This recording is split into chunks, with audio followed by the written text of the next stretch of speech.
Rig putty, right? Wrong. Kryston, or Kryston, whatever you want to call them, actually came up with rig putty, or tungsten putty, in the 90s, early 90s. Took the cart world by storm, really. You know, people before that had been using shot all the time, and suddenly along came this high-density, soft putty that could be moulded into any sort of shape, ideal for pop-ups and everything.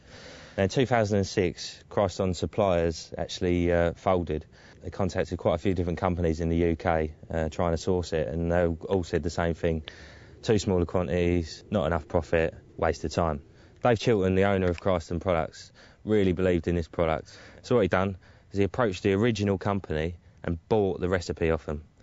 Now, it cost him a hell of a lot of money, and it cost him a hell of a lot of money in machinery and actually working out the best bond for it. Now, obviously, now he's making it himself. He managed to play around with it and come up with the perfect recipe. Now, this stuff's a hell of a lot more sticky. It's a lot heavier. It's actually the same weight as lead. Now, the original stuff was really hard and it made it really difficult to work with, whereas this stuff, you just take a piece, pull it off, and what you want to do is just work it.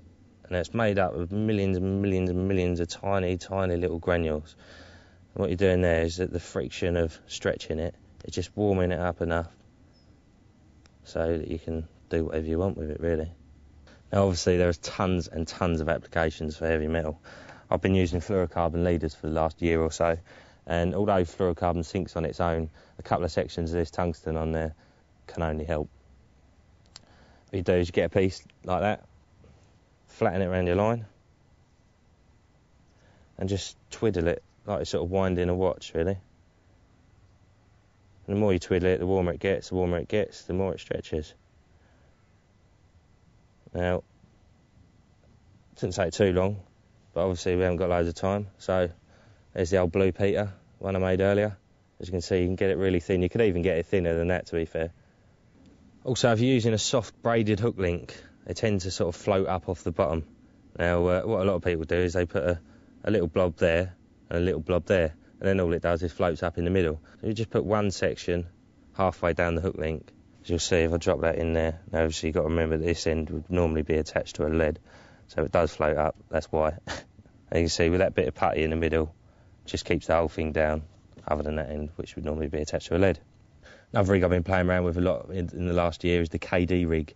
Now it's a balanced setup, and what you do is when you're tying your knotless knot, you pull the hair out halfway down so it just sits out at a different angle, and you use that with a curve hook.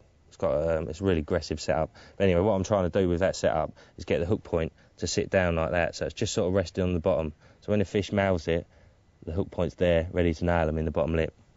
Now, obviously, with that setup, what I'd normally do is put a shot on the hair. Whereas with this putty, which I really, really like actually, just moulded a little bit around the hook there, and then if I drop that in the tank, it should sit lovely.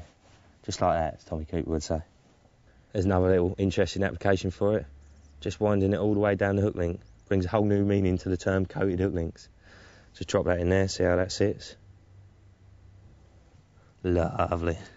So that's the Heavy Metal Extra from Kryston. Absolutely superb stuff. It's available in green or brown or original. Now, the original's a little bit softer than these two, which just makes it a little bit easier to work with in the winter. One thing to remember about this stuff is it's 100% reusable. So a little tub of that is going to last for years.